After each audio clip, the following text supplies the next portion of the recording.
desta sessão, desta mesa, por gentileza. Obrigado. Boa tarde. Muito obrigado, presidente Zé Antônio, Misael, o melhor jogador do mundo, da história de futebol de cegos.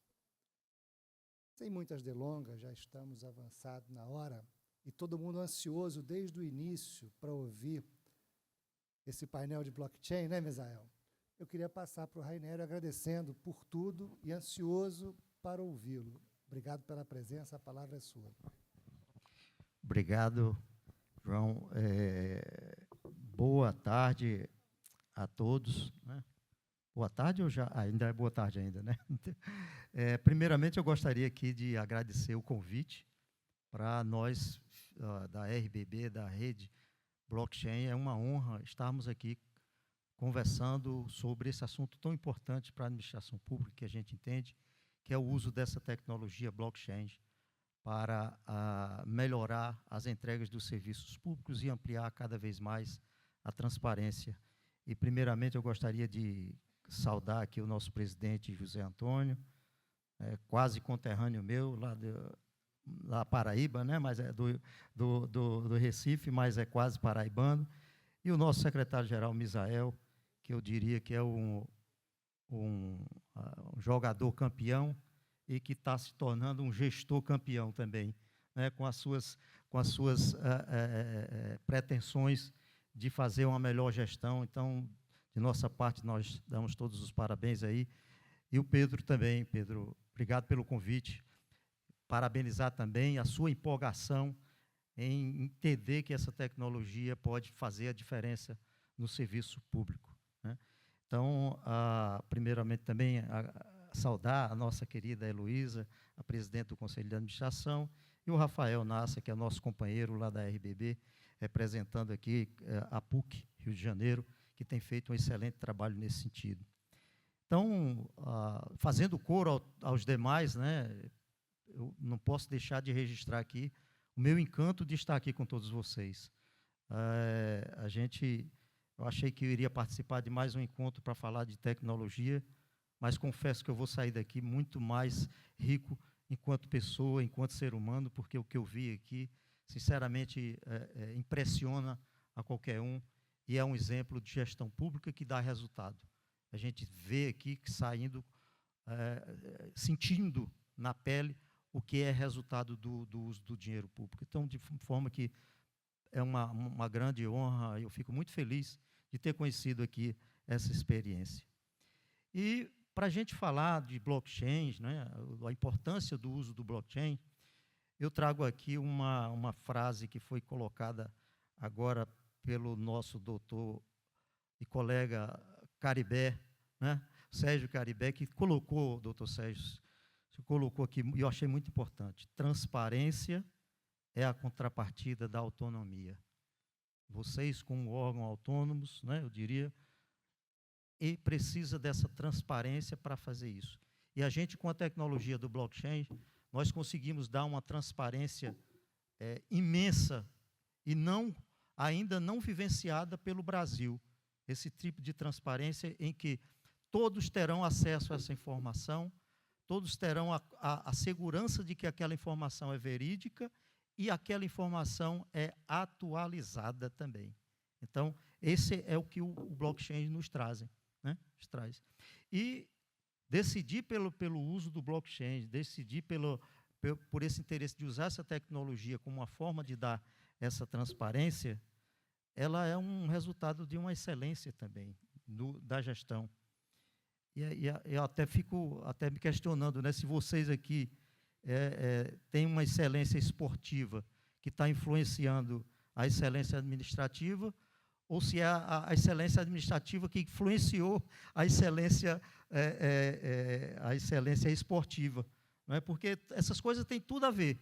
Quando a gente vê esses resultados que nós vivenciamos na Copa, né, em todos os Jogos Olímpicos, isso daqui é resultado de uma boa gestão. Se não tivéssemos uma boa gestão, talvez nós não conseguiríamos ter esses grandes resultados que a gente tem.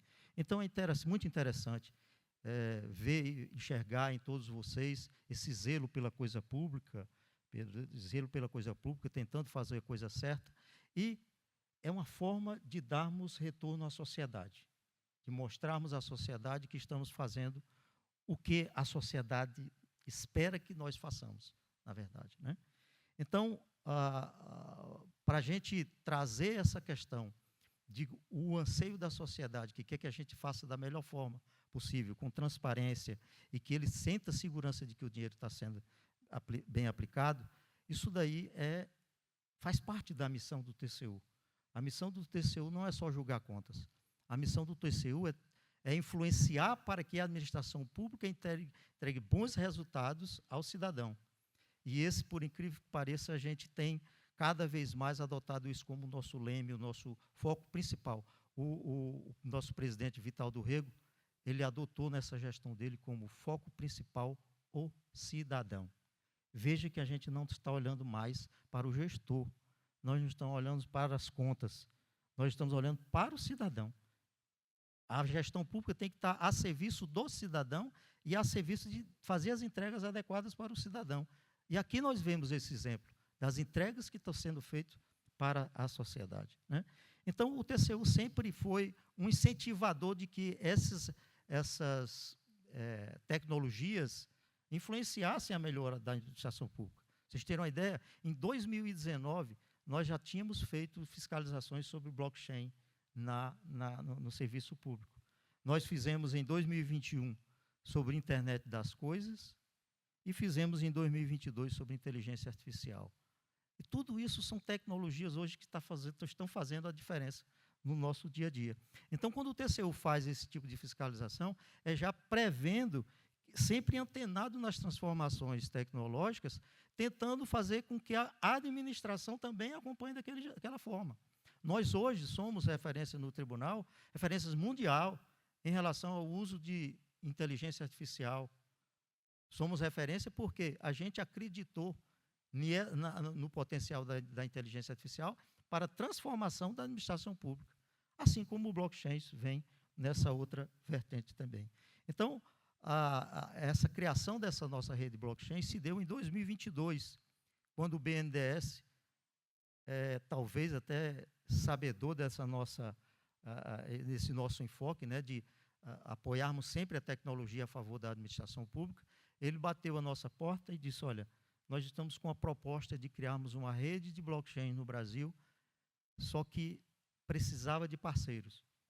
E ele foi buscar o TCU, e o TCU imediatamente topou esse desafio, e a gente deu início a um acordo de cooperação, que de lá para cá nós temos trabalhado incessantemente, tentando formatar essa rede. E ela se concretizou em 2023. E quando esse ambiente foi criado, a gente sabia que tínhamos aqui 6 princípios da nossa rede blockchain, que tem a ver com o trabalho de vocês.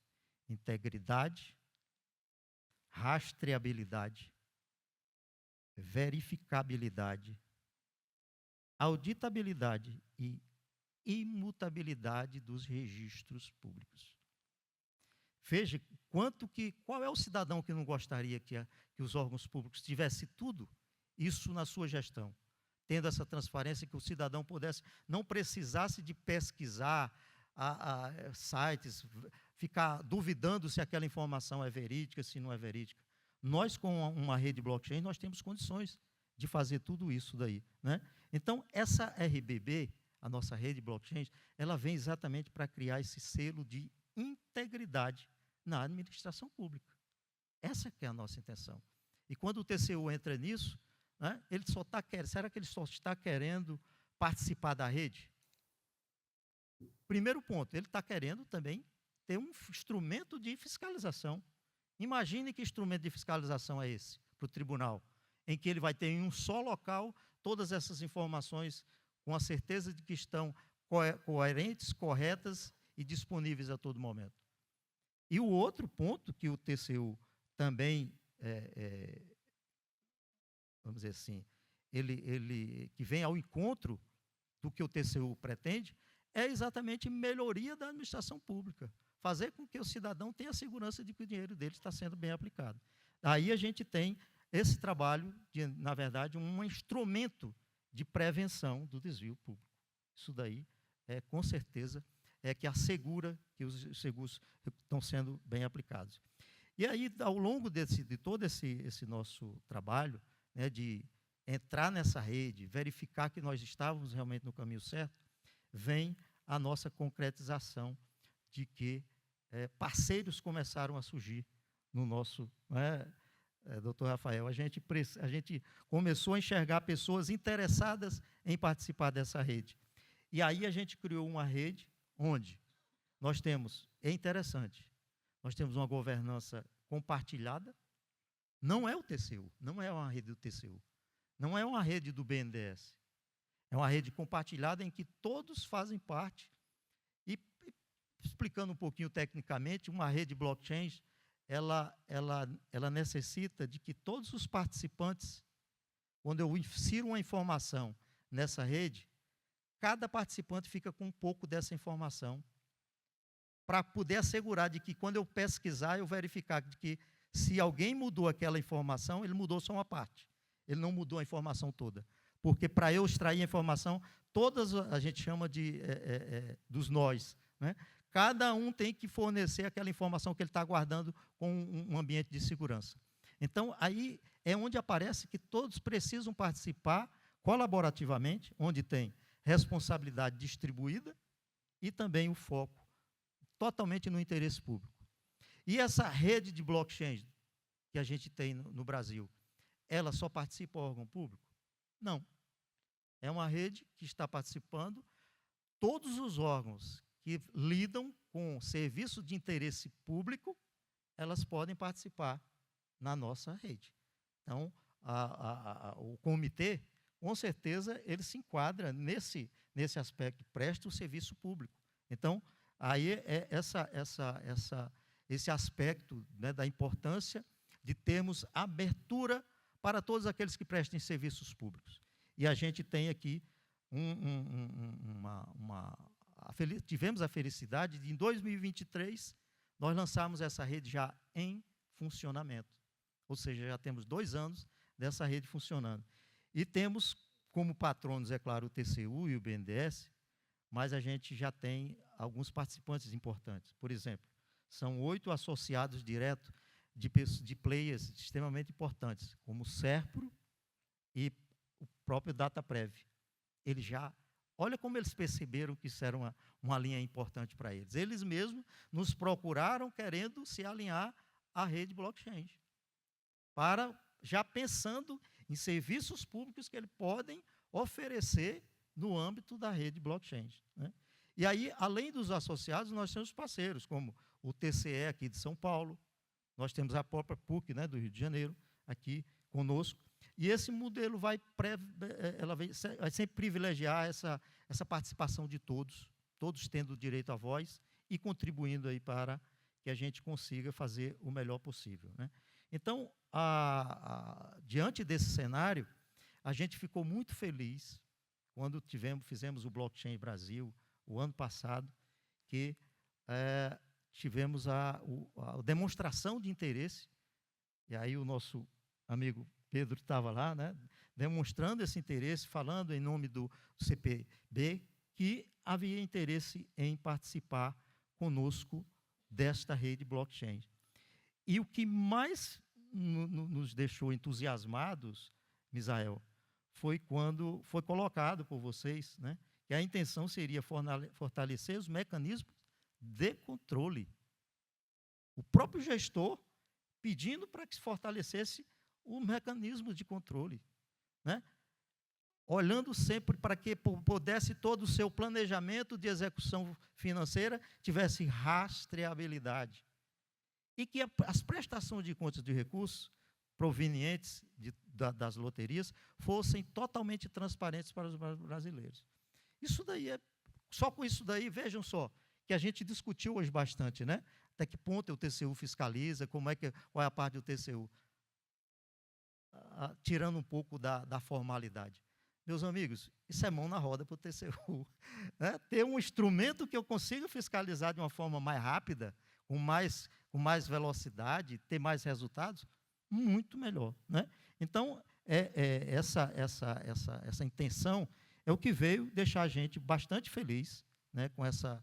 Já recebemos formalmente esse nosso pedido, o pedido já foi analisado pelo próprio comitê, né, e a gente fica feliz em saber que também o comitê ele pode ser, e aí esse é outro aspecto também que muito nos interessa, que o comitê pode ser um exemplo para a administração pública brasileira.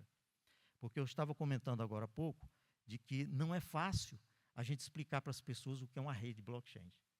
Eu falei aqui dos nós, eu duvido quem foi que entendeu direito realmente o que é que eu falei, porque não é fácil, é algo muito abstrato. E aí a gente estava comentando, nós precisamos mostrar resultados. Quando a gente mostrar os resultados, as pessoas vão dizer, caramba, isso é bom, isso funciona, isso facilita. Não é? Então, vocês, o comitê, tem uma excelente oportunidade de ser um exemplo para o país, assim como são exemplo para outras coisas, ser esse exemplo para o país de uso de uma tecnologia de ponta para facilitar a execução de recursos públicos na administração. Né? Então, um outro ponto extremamente importante, que vocês mesmos já colocam na intenção que foi formalizada para o TCU, que é a intenção de usar contratos inteligentes. Os contratos inteligentes nada mais são do que, doutor Caribé, nada mais são do que contratos vivos, em que qualquer ação que eu der em cima daquele contrato, ele vai ficar transparente. Eu comprei, vai dizer, abateu um dinheiro aqui desse contrato. Sei para onde é que ele foi, sei quem foi que recebeu. Esse contrato vai ser inteligente no sentido de dizer, eu já gastei quanto dele. E não só para o gestor, para a sociedade. Essa informação vai estar pública. Quem quiser perguntar, aquele dinheiro que vocês receberam da loteria, o que é que vocês fizeram? Meu amigo, entre lá na rede, pesquisa, está lá. E essa informação que vai estar disponível para todos. Né? Então, esse tipo de experiência que a gente teve, para vocês terem uma ideia, a gente já tem na rede blockchain já funcionando, por exemplo, a identidade descentralizada. O que é identidade descentralizada? Não sabe no Google, quando você vai entrar em algum lugar, o Google usa-se o Google para dizer que é você mesmo, assim, coisa assim. Então, com a rede blockchain, a gente consegue agora dizer, se você tiver uma chave lá dentro, fazer qualquer... E aí, depois tiver quem aceita aquela chave, eu posso chegar num banco, não preciso dizer que eu sou no Google, nem dar o meu e-mail, nem nada. Ele diz, a minha chave é esta, tem todas as minhas informações.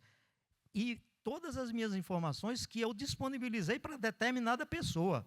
Não tem todas as suas informações que termina de informação que você tem que não interessa para o outro e o cara recebe, porque quando ele vai pesquisar, ele acessa todas as suas informações. Então, isso já é realidade, E o nosso professor Rafael pode nos explicar que ele é mais técnico, o técnico que entende bem dessas coisas, inclusive sobre a moeda social. Não é isso, doutor Rafael? A moeda social, eu vou deixar para o senhor explicar aqui para eles também o que já está acontecendo com o uso da moeda social, que é uma iniciativa que foi da Plexus, né? Que trouxe essa iniciativa. É uma iniciativa privada, mas que tem um serviço público ofertado e rodando dentro da rede blockchain com uma segurança de que, olha só, como essa rede é segura. Ela é tão segura que está rodando moedas dentro dela. E essa moeda, a gente se assegura que aquela moeda ela é válida dentro daquele nicho onde ela está sendo aplicada. Né?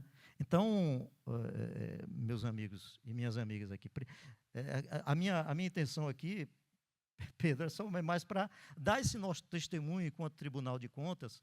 Né? Eu que já trabalhei no controle externo, agora estou à frente da Secretaria de Tecnologia, por isso que a gente está ligado nessa rede blockchain, mas nós enxergamos aí uma excelente oportunidade de nós fazermos aí um trabalho de excelência, e eu diria que é até de referência para o mundo.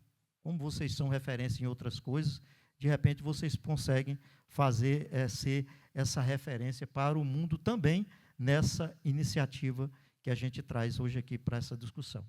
Tá bom? Então, agradecer mais uma vez aqui, parabenizar pelas iniciativas e esperar que outras entidades também se associem. Hoje já recebi algum interesse já de nos visitar e saber outras entidades já estão querendo participar também desta iniciativa. Muito obrigado a todos. Muito obrigado. E só para cometer uma inconfidência, as outras entidades às quais ele se refere, hein, Misael? O Comitê Olímpico já quer seguir o exemplo, o Comitê Brasileiro de Clubes Paralímpicos já quer seguir o exemplo. É só ver que o CPB está fazendo, que todo mundo também quer fazer. Rafael, bem-vindo. Explica para a gente como é que isso vai funcionar. Obrigado, Pedro. Agradecendo a figura do presidente, do secretário, nossa conselheira aqui participando do painel, o convite. E mais do que agradecer, é parabenizar, né? Eu acho que um evento como esse ele é super importante. Aprendi bastante. Confesso que eu sou o peixe fora d'água aqui, né? Da área de tecnologia. Minha formação é da ciência da computação. Mas, como brasileiro, só posso usar a palavra de orgulho, né? Ver o que está sendo feito, ver os resultados que estão sendo gerados. Isso deixa a gente muito orgulhoso de ser brasileiro. E, jogando um pouco no meu time também, eu acho que a RBB é um exemplo de orgulho nacional. Uma iniciativa que tem visibilidade mundial e as pessoas entendem como é que vocês estão conseguindo fazer uma articulação nesse nível institucional, uma tecnologia que ela é estruturante, como isso tem potência para o futuro do país. Então, a gente brinca, né? A gente às vezes fica com vergonha, meio tupiniquim, com inveja do que é feito lá fora, mas o Brasil tem muitas vitórias no sistema financeiro, nosso PIX. E aí, falando da RBB, né? Acho que a gente tem que dimensionar o que é isso, né? Primeiro, como muito bem colocado, em termos simples e conceituais, é você ter uma máquina de confiança, porque a informação ela não está centralizada só no lugar, ela está distribuída. Isso permite que, se alguém quiser fraudar, não consegue fraudar, porque a informação não está em um único lugar. Só que fazer isso, nesse nível de quem são esses lugares que a gente tem na RBB, é de outra magnitude, né? Então, a informação está no TCU, a informação está no DataPrev, a informação está no SERPRO, a informação está em N prefeituras que estão se associando, no BNDES. Olha a potência disso, não é qualquer lugar. Um lugar desse fraudar, coitado, né? Eles, quando o TCU souber, né? Imagina essa articulação toda, a credibilidade que a gente não tem de conseguir estruturar uma arquitetura que permite que a gente gere confiança para o que a gente colocar ali. E mais do que isso, não é só a guarda da informação, né? Essa tecnologia ela ganhou essa atração toda, essa potência toda, porque ela permite que você coloque ali dentro regras, que uma vez escritas de forma que a máquina saiba interpretá-las, elas vão ser executadas por cada nó, infraestrutura, ou seja, essa parte que está guardada por cada uma dessas entidades. E se uma fizer essa execução diferente do que a regra prevê, isso já dá um alerta, isso já quebra essa confiança daquele ente que faz parte da rede e todo o resto expurga, né, elimina. Então, esse é o conceito básico de você pensar numa rede de blockchain. Um ambiente feito para ser um lugar de confiança, uma arquitetura de confiança, um mecanismo de confiança. Para que a gente pode usar isso? Confiança é a base da sociedade. A gente precisa de confiança para lidar com outro indivíduo ao vender ou comprar alguma coisa. A gente quer ter confiança nas instituições. Então, a gente tem, de fato, uma arquitetura que é muito potente. E, mais uma vez, nascendo com esse lugar, com entidades super importantes para o bem do país, com essa visão, né, de ser a infraestrutura para as soluções de interesse público. Então, não é só as soluções feitas pelos órgãos públicos. Ela é para tudo que a sociedade tem interesse, com algumas características do seu funcionamento diferente de muitas outras redes que a gente ouve por aí, né? Bitcoin é uma rede pública, mas é uma rede totalmente não permissionada, qualquer um entra, você não sabe direito quem participa. Muito bom para você conseguir vamos dizer assim, um lugar pleno de ausência de poderes, né? Centralização na sua magnitude, né? Por outro lado, a característica da RBB ela dá a transparência que você tem nessas redes sem essa arquitetura, então qualquer um pode ver a informação. E a frase genial, né? Contrapartida, transparência é contrapartida da autonomia. Então, ela dá essa transparência para quem quiser consultar.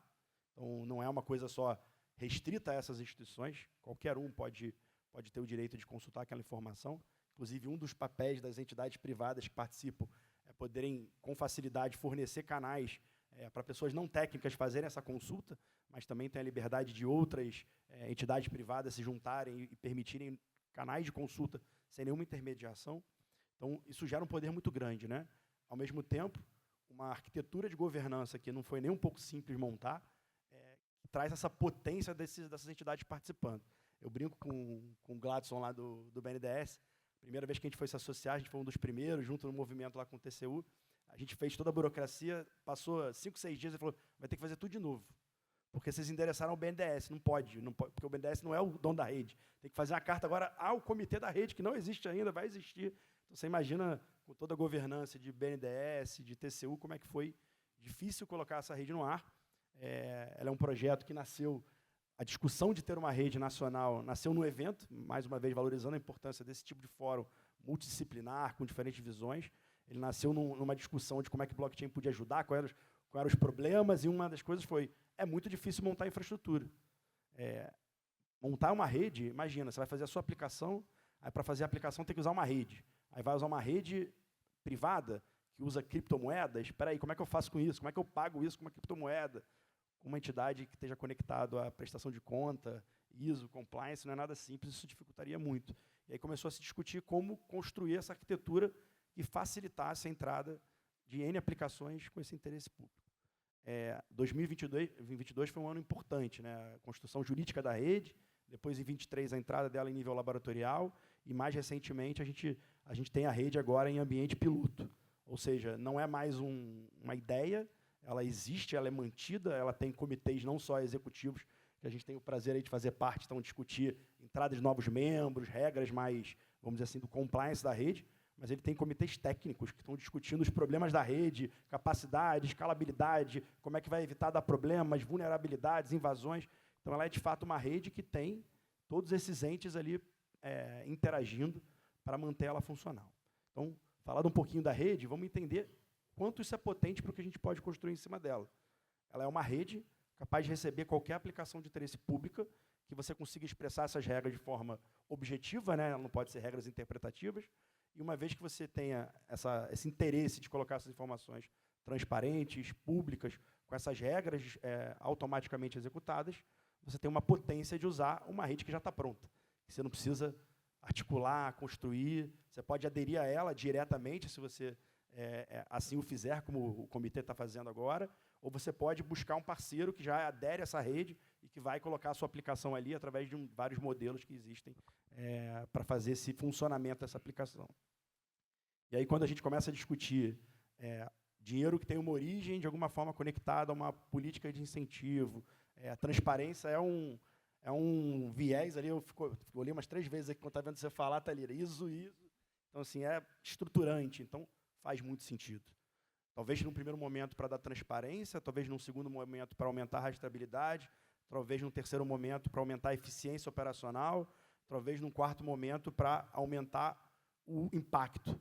E aí a gente pode, com calma, né, eu que sou de tecnologia, você não vira a chave de um dia para outro e desliga o que estava antes e liga o novo, porque, em geral, não dá certo. A gente precisa fazer um processo de transição, de adaptação, de aculturamento.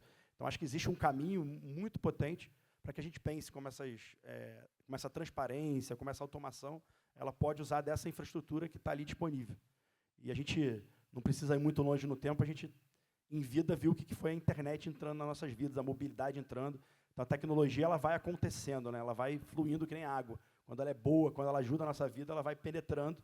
E a gente ainda está falando da tecnologia de blockchain ainda muito no início desse pequeno gotejo ali de tecnologia, que as pessoas estão começando a entender, as infraestruturas estão começando a surgir, mas certamente quando as coisas começarem a acontecer, os primeiros cases ficarem mais perto das pessoas, as coisas vão acelerar numa velocidade muito grande, como a gente já viu aí com outras tecnologias que aconteceram em passados não tão distantes, né? E a gente já vê, né, se a gente olhar os últimos 10 anos desse ambiente de blockchain, você já tem hoje jovens na universidade que têm suas carteiras cripto, que já compram e vendem Bitcoin, você já tem as grandes players do mercado financeiro hoje, Itaú, BTG, todos com contas que você pode comprar cripto com o seu real ali na sua conta. Então, isso já, de certa forma, está começando a entrar para a sociedade de forma mais ampla. E acho que agora a gente está numa virada muito importante para as instituições, que começam a achar caminhos que não precisam ir para esse mundo tão cripto, porque são outras discussões, mas começam a achar aceleradores que têm aí parceiros extremamente importantes e estratégicos. E a provocação do Pedro, aí, que nos encontrou num evento do TCU, falou, pô, temos que abrir essa discussão, pô, vem conhecer um pouco mais o comitê, e eu só tenho me apaixonado ali pelas possibilidades, cada vez que eu conheço mais, a gente vê que importante é o trabalho que é feito, que potência que existe ainda de impacto no país, e certamente num país como o nosso, não basta estar certo, né, tem que mostrar que está certo, tem que ter 200 maneiras de checar, então acho que é uma tecnologia que pode ser um caminho aí de aceleração. E aí, contribuindo, né, a gente já vive ali como academia, desde o início dessa discussão aqui no Brasil, né, a gente teve uma virada ali de 2015, 2016, muita curiosidade. Eu vi alguém comentou de um curso de 20 mil pessoas. A gente fez o primeiro curso de blockchain no Brasil, era um curso gratuito, teve 20 e poucas mil pessoas. Até hoje eu encontro alguém no evento, alguém me puxa assim, falei, fiz teu curso lá em 2016. Não sei se eu estou ficando velho ou porque o curso era bom, mas faz parte. Então é muito legal ver como as coisas estão chegando e, de certa forma, desmistificando. Porque no começo, lá em 2017, era de 50 perguntas que gasta de energia, 30% é fraude. Acho que a gente já superou isso, né? Os mitos ali da tecnologia, acho que já foram superados.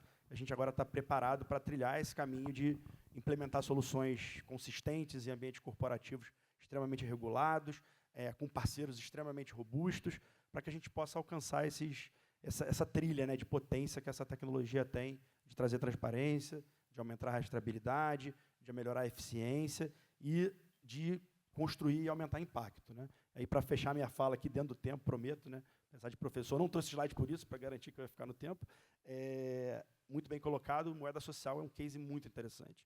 Então, como é que você aumenta o impacto? Aumenta o uso do dinheiro na ponta, né? Então, uma estratégia que a gente tem visto crescer no país de forma muito interessante são políticas públicas que você entrega o benefício para a sociedade ali de forma direta, né, no consumidor final, mas não deixa esse dinheiro livre para as pessoas poderem fazer, cada um faz o que quiser com o seu dinheiro, né, apostas, usa o Bolsa Família para apostas, usa para aquilo. Poxa, se você tem um dinheiro incentivado para o uso para o gás, ele deveria estar comprando gás, porque a política pública do uso daquele recurso era para a compra de gás. Se você tem um dinheiro que deveria estar retroalimentando um determinado território, é importante que aquele dinheiro fique no território. Então, a tecnologia hoje permite que você desenhe essas políticas públicas, não só na teoria, ou pelo menos no arcabouço legal a ser fiscalizado, mas que a tecnologia restrinja o uso desse recurso dentro daquele território ou dentro daquela finalidade a que ela foi desenhada. Então, se ela só pode gastar para pagar gás, certamente é possível verificar se a empresa recebedora daquele recurso é de um KNAI que está minimamente consistente com a prestação de serviço de gás, ou se é a venda de material esportivo, que seja pelo menos uma empresa de varejo que esteja naquele determinado conjunto de KNAIs. KNAI é só uma forma, né? Você pode ter cadastramentos e credenciamentos muito mais sofisticados do que esse. Mas então você tem recursos hoje tecnológicos para fazer políticas que às vezes têm vamos dizer assim, uma concepção muito bonita, mas que às vezes não pega, né? A lei existe, mas a lei não pega porque às vezes você não tem mecanismos para fiscalizar ou maneiras de você dar fluidez, facilidade na prestação de conta, né? E a gente, como universidade que trabalha em parceria com vários órgãos públicos, eu diria que quanto mais a gente puder facilitar o processo de prestação de conta, automatizar esse processo, todo mundo ganha. Ganha o TCU, que faz uma fiscalização de forma mais consistente, com menos retrabalho, com menos atrito e desgaste para a própria entidade. Ganha quem está querendo executar direito, que não quer ter vamos dizer assim, um overhead de execução enorme, porque, às vezes, o arcabouço necessário gera esse desgaste. Ganha quem está na ponta recebendo aquele serviço que, de fato, entrega o resultado que ele se propõe. Então, acho que a gente está diante de vamos dizer assim, um conjunto de ferramentas, de uma caixa de ferramentas muito interessante para repensar processos. E talvez o que eu tenha aprendido desde 2015, lá trabalhando com blockchain, é que ele é uma mudança de paradigma na construção, no design das soluções. Porque você constrói uma solução que você senta na mesa, várias pessoas com várias cabeças, com várias preocupações distintas, e quando você consegue desenhar esse processo, essa construção da tecnologia, que a gente brinca, né, por designer, já endereça essas preocupações, depois o dia a dia é muito fluido, né, porque você já concebeu de uma maneira que, em geral, a gente não pensa as soluções. Até os órgãos de controle ou as empresas de serviço, em geral, elas pensam a solução para um terceiro usar, mas só lá na frente que o terceiro vai usar de fato.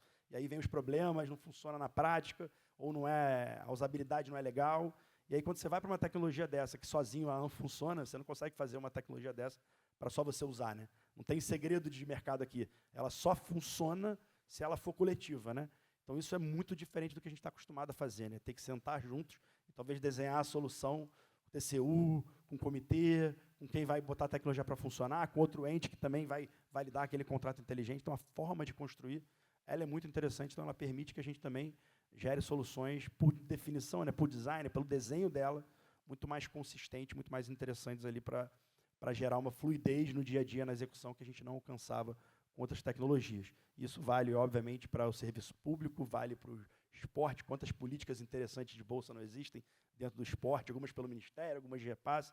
Então, a potência é muito grande e a gente tem visto isso no país, alcançando projetos extremamente interessantes e que eu vejo que num futuro aí não tão longe a gente já vai ter coisas que vão cair no dia a dia popular, né? Porque quem diria que alguns anos atrás a gente ia falar Pix e todo mundo ia entender o que é, né? Olha o conceito complexo que é um Pix e hoje em dia ele muda a vida, ele transformou a estrutura da sociedade, a banquerização. Então, quem sabe no futuro a gente não vai olhar para essa tecnologia blockchain que ainda causa um pouco de estranheza e ver ela fluir com impacto aí no dia a dia de muitas e muitas pessoas de forma significativa. Mais uma vez, obrigado e parabéns pelo trabalho e parabéns pelo evento. Obrigado, Pedro, pelo convite. Obrigado, Rafael. Heloísa, a bola está contigo para dizer como é que vocês vão usar isso aí. Tá fácil o meu papel. Bem, primeiro, eu sou a última a falar num Eu dia falo de depois, pessoa. no final. Ah, então tá bom. Tá mais difícil do que falar depois do almoço. Na realidade, um dia brilhante, em que eu gostaria de agradecer não só em meu nome, mas dos meus queridíssimos colegas de conselho, a oportunidade de ter não só um conselho de administração nessa organização, mas a relação que a gente tem com a gestão, com os outros órgãos de controle, a confiança das confederações e a parceria que a gente estabelece. Então, como toda boa mineira, além de agradecer toda essa trajetória, e o Pedro, o Paulo e os convites, eu vou começar com Era uma vez.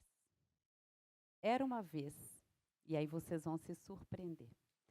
Era uma vez um Comitê Paralímpico Brasileiro que há 31 anos atrás entendeu tudo isso que foi também muito bem trazido pelo nosso querido procurador aqui, todas as pessoas que passaram nesse palco, que a centralidade da nossa existência é servir a pessoa com deficiência e, primordialmente, o atleta, né? E esse atleta que está no centro, ele, como falou muito bem aqui, né, o Bruno e o Daniel, governança traz medalhas, e medalhas pede governança, governança pede confiança, confiança traz princípio. Isso tudo que a gente falou ao longo do dia, eu podia resumir, isso constrói uma espiral positivo, que traz a gente não só no resultado de medalhas, mas traz o Comitê Paralímpico Brasileiro nessa jornada de 31 anos, a ponto de estar sentada aqui convidando o TCU para a gente ser um piloto, porque a jornada do CPB, que é lindíssima, né? Eu, particularmente, praticamente acabei de chegar, mas era uma admiradora contumaz, e uma das questões que me fez aceitar o desafio de ser uma candidata, o processo aqui é concorridíssimo, porque o primeiro olhar para quem aceita essa posição de ter esse desafio, ter uma responsabilidade fiduciária, né? Nós estamos comprometidos aqui nos nossos CPFs ao aceitar um conselho de administração, foi exatamente olhar a trajetória de governança do CPB. Então, você olhar um Comitê Paralímpico Brasileiro, em que ele tem diligência na prestação de contas, um olhar super profissional e executor, um respeito a todos os capitais, sejam eles recursos financeiros, capitais intelectuais, respeito à confiança do poder público por tudo isso que a gente visitou. Então, isso faz a gente estar aqui hoje contando essa história. E eu vou contar quando vocês contam que, em 30 de maio, que foi lançado a rede Brasil de blockchain, em 30 de maio de 22, em 5 de julho de 22, acho que o comitê só esperou passar o final de semana, ele protocolou a sua primeira carta dizendo da intenção de fazer parte da rede, e lá em 22, o Comitê Paralímpico Brasileiro realmente disse não só que apreciava uma iniciativa que, na realidade, a gente vai cortar algumas etapas, porque hoje toda essa diligência, todos os processos de prestação de contas, eles são feitos não só dentro do comitê, mas com os nossos recursos descentralizados, graças também ao comprometimento, à capacidade, à competência das confederações que fazem parte dessa rede. Então, esse compromisso que foi colocado, e ele vem aqui não só na carta de intenção, mas eu passo qual foi o plano de trabalho que nós estamos comprometidos agora a fazer junto com essa rede. Que ele tem uma correlação absolutamente direta com os princípios de governança, né? Então, o nosso plano de trabalho CPB, oficializado já num ofício para o TCU e para a Rede Brasil de Blockchain, por que nós queremos ser um piloto para esta rede? Por que o CPB? Porque nós queremos transparência, já temos, mas a gente quer transparência ativa. Hoje, quem entrar, eu me admirei, sou conselheira de companhias de capital aberto, mas quando eu chego aqui e que a gente tem uma estratégia que culmina no orçamento, um orçamento que ele tem todas as suas linhas e as suas contas, aí a gente pode sentar qualquer um agora, entrar no nosso sistema que a gente tem, o que está aprovado na estratégia, qual é aquela linha, aquele valor, o sistema não deixa a gente passar daquele valor naquilo que foi aprovado. Então, a gente quer mais que transparência, a gente quer transparência ativa. A gente se compromete a essa rastreabilidade de recursos e a segurança dessa rastreabilidade que hoje a gente tem nos sistemas. Mas essa rede de blockchain, como vocês muito explicaram, não? Essa criptografia, ela tem uma história, né? E a história do CPB eu aprendi aqui que ela começa nos carros dos nossos gestores aqui na época que carregava papel para Brasília. Então, a gente está numa governança em evolução, então a gente quer compliance by design. O que é isso, né? A conformidade com as leis é o mínimo para se falar de governança, é o primeiro andarzinho. Mas a gente quer ajudar nessa rede a desenhar as normas e as regras e a tudo que foi discutido por definição, por estratégia. Depois, a gente quer essa prestação de contas em tempo real. E aqui eu falo de novo e volto aos nossos grandes parceiros, que são as confederações, né? Quando, aqui no comitê também, uma coisa que me surpreendeu quando eu entrei, existe o repasse do recurso ordinário, que é pensado, e muito bem pensado, que todas as confederações, todos os parceiros, eles precisam ter aquele recurso com equidade, quem falou? Quando eu vi aqui, vou falar do nosso presidente Gino ali, meu colega de conselho. Então, já existe um desenho, o que é um recurso ordinário que mantém um rugby competitivo, que esse orçamento, se fosse proporcional aos atletas, não daria competitividade.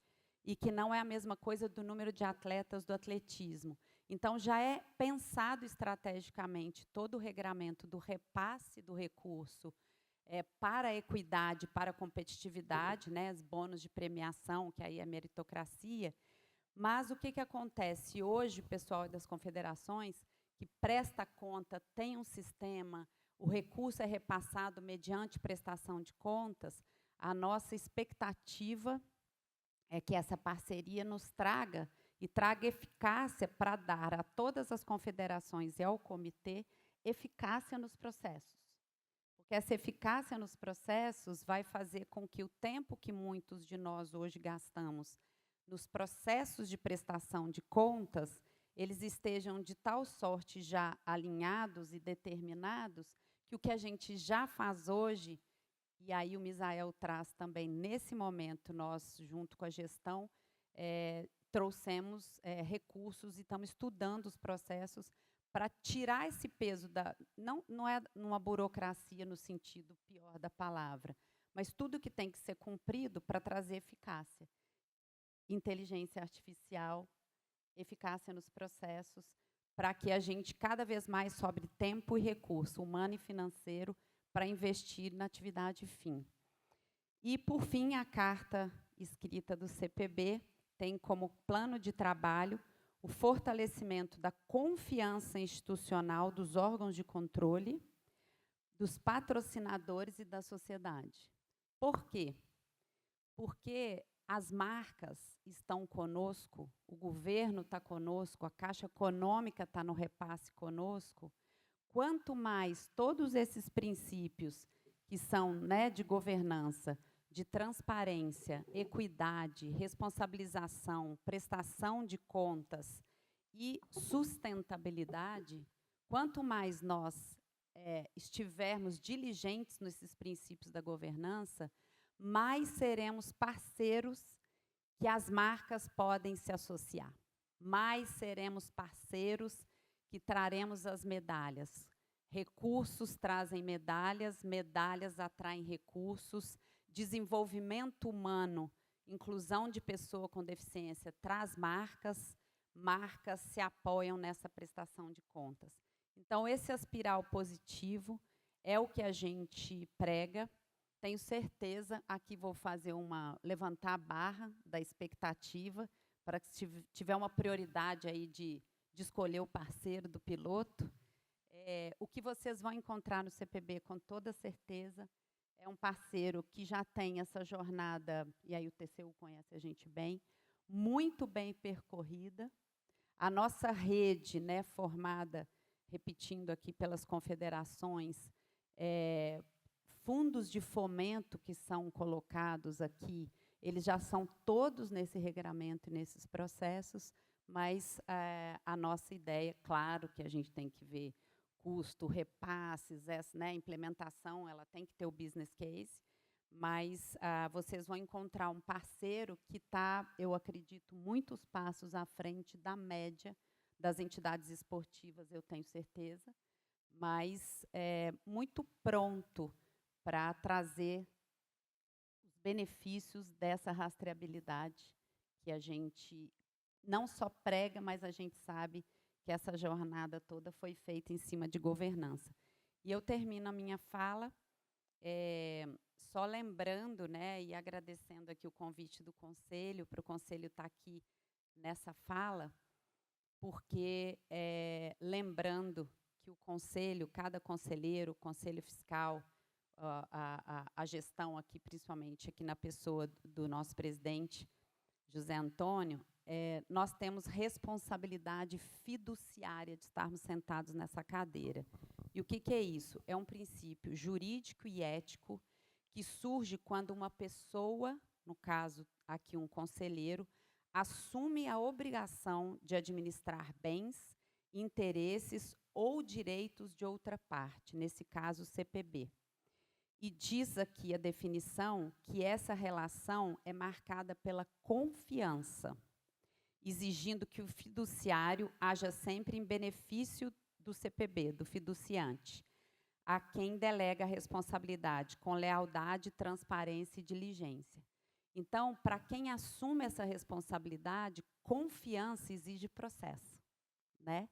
E as marcas só vão confiar na gente.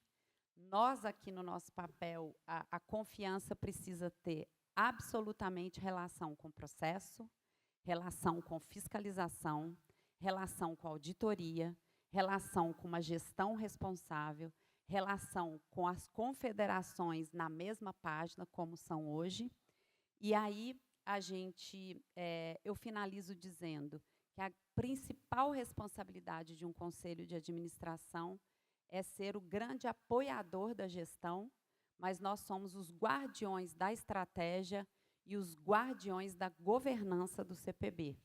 Sendo assim, para a gente é um prazer estar aqui representado, para nós, em nome do CPB, né, galgar mais um passo nesse CPB inquieto, em inovação, em governança, em transparência. a gente reassume aqui o compromisso e a nossa vontade de co-criar esse processo e fazer história. E como vocês viram, as portas estão sempre abertas, não só fazer junto, mas o compromisso de aprender, repassar e trazer, que sai começando pelo ecossistema do esporte brasileiro e do paradesporto brasileiro, porque não tem nada que junte essa paixão com esse poder de transformação que não a voz do esporte, né? E num país que carece de tantas conexões, nessa casa aqui a gente pode trazer tudo que o corporativo, que a governança e que a gestão tem de melhor, com aquilo que a gente pode oferecer de orgulho para um Brasil, que é o esporte paralímpico brasileiro. Então, estamos prontos. Obrigada.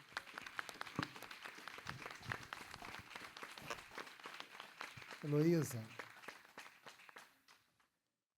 ouvindo a sua fala, eu me lembrei que eu estava aqui no primeiro dia que você visitou o CPB. Lembra disso, Misael? E fazendo um acordo do CPB com o com a futebol. Federação Paulista de Futebol, exatamente. E é muito bom ver que depois desses anos todos, você ainda fala do CPB com um encantamento similar ao que você teve na primeira vez em que pisou aqui. Foi muito bom ouvir a sua fala, porque realmente o CPB é encantador. Eu queria encerrar esse painel dividindo um pouco com vocês algumas ideias muito práticas do que pode acontecer com o CPB na rede Blockchain Brasil. Todo mundo aqui que administra uma entidade esportiva sabe a dificuldade que é prestar contas de tudo que se faz, no detalhe, que precisa ser prestado hoje. A gente presta contas depois que a gente gastou, e muitas vezes temos questionamentos que precisam ser respondidos.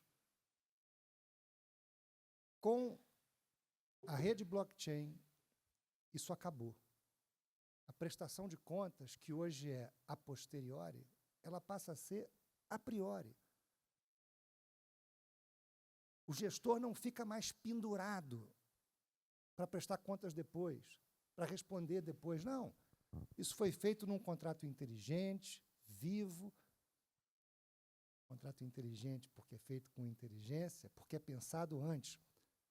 Quem teve aqui a preocupação de guardar o canhoto do bilhete aéreo para prestar contas da viagem que fez para participar desse seminário hoje? Boa parte. Não, quem não guardou não vai receber. Não, já recebeu, porque a empresa aérea recebeu. Só que a questão aqui é a seguinte. Imagina que, se a gente tokeniza esse fluxo financeiro, nós talvez possamos alocar a responsabilidade de apresentar o comprovante de embarque para a empresa, para que ela, então, receba o dinheiro dela quando for descontar o token. Porque o token não é o dinheiro circulante, o token é um contrato inteligente que prevê obrigações acessórias ao recebimento daquele valor lá na frente. Então, com a tokenização desses recursos, nós poderemos pensar com antecedência em tudo aquilo que precisa estar transparente, com as contas prestadas, até para alocar melhor os riscos dessa prestação de contas. Porque, reparem os senhores, a passagem foi emitida, a pessoa embarcou, mas ela esqueceu de guardar o canhoto. Ela esqueceu. E a gente não conseguiu recuperar, e já aconteceu isso, hein, gente? Tem uma história de uma entidade, que eu não vou me lembrar qual é agora, em que a equipe foi lá disputar a competição. Tem lá a imprensa cobrindo a competição, mas ele, por algum motivo, perdeu aqueles canhotos. E houve a glosa lá, teve o problema. Eles não conseguiram prestar conta. Mas como não? Eles foram lá. Ah, mas não tem o tal canhoto do embarque lá da companhia aérea. Gente, Quem não viveu alguma coisa semelhante a isso em algum momento, até pela questão procedimental, e eu não vou aqui discutir se o procedimento está certo, está errado, eu estou dizendo o seguinte, esta tecnologia muda a nossa vida, porque nós nunca mais vamos nos preocupar com a prestação de contas depois. Ela é feita em tempo real, com o TCU participando desde o início da própria programação daquele contrato inteligente. O que significa dizer que nós também dividimos os riscos com o TCU na hora de planejar a maneira como esse dinheiro vai ser executado. Não seremos depois cobrados por isso. E, aliás, num determinado momento do dia, o Rainério falou assim, olha, estamos navegando por mares nunca antes navegados, né? Sabemos que vamos acertar, vamos errar, mas faremos isso juntos.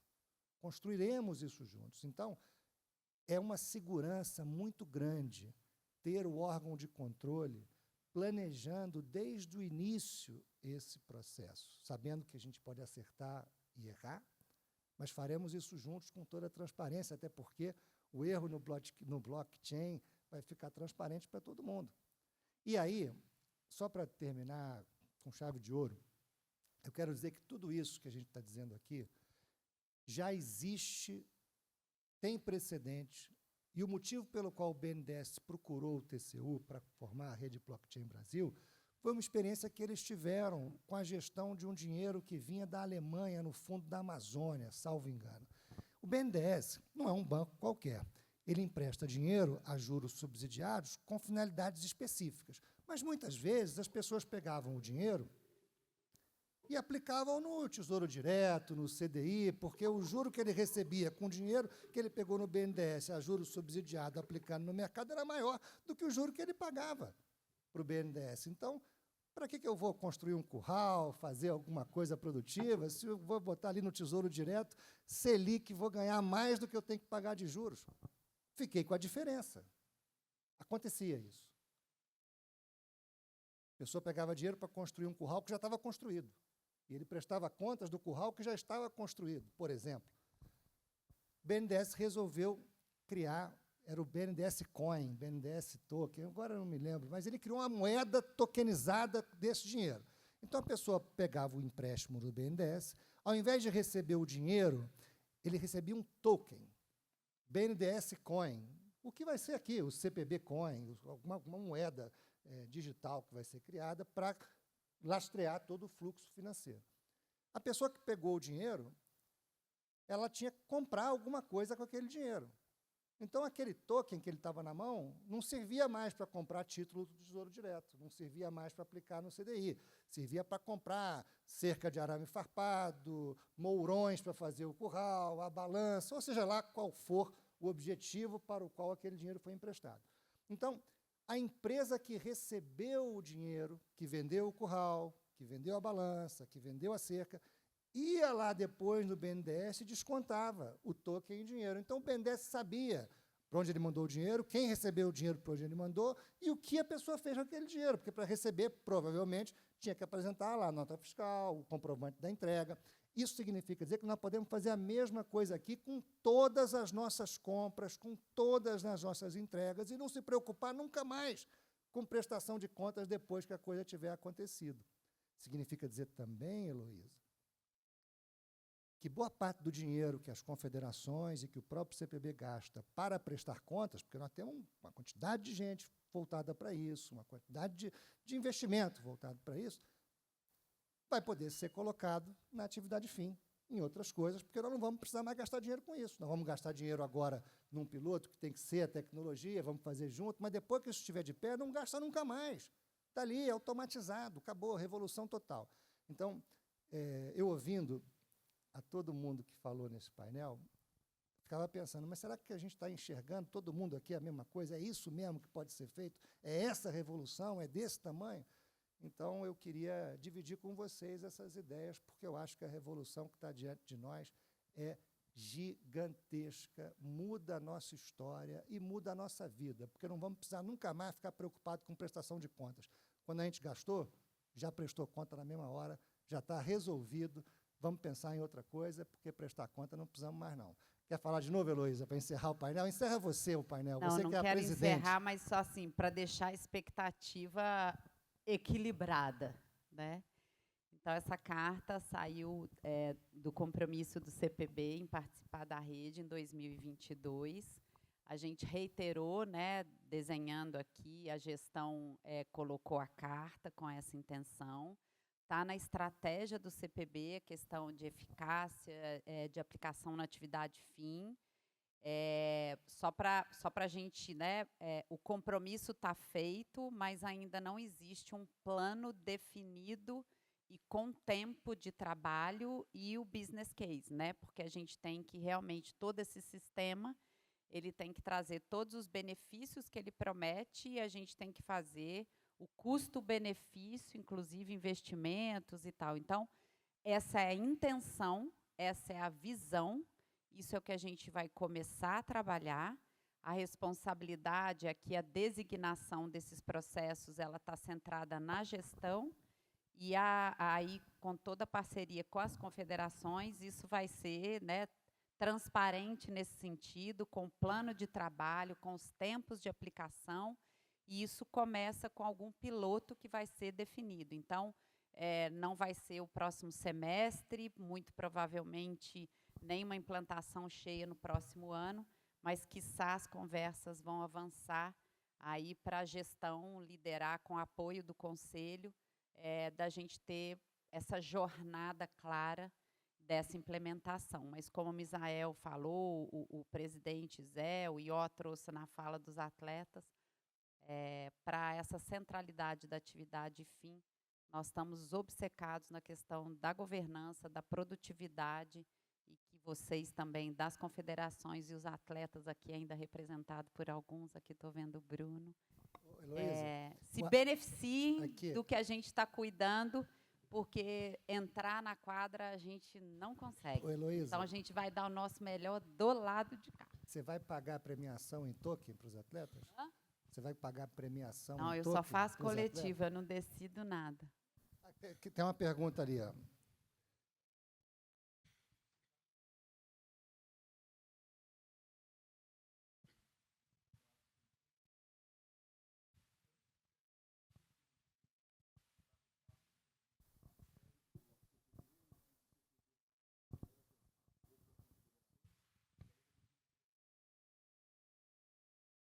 O caso das bolsas, por exemplo, das premiações, é um caso bem objetivo, né? Se ganhou, não ganhou, paga, não paga. Então, é um case interessante de ser endereçado. Acho que não falta um case, né? Acho que o cuidado da Heloísa é que tem uma estrada enorme, potente, tem que começar a navegar nessa estrada, mas acho que tem os elementos aí para andar com muita... E a resposta é muito clara, sim, pode. E, ó, pode demorar um pouco mais, pode demorar um pouco menos, mas vai acontecer, pode esperar.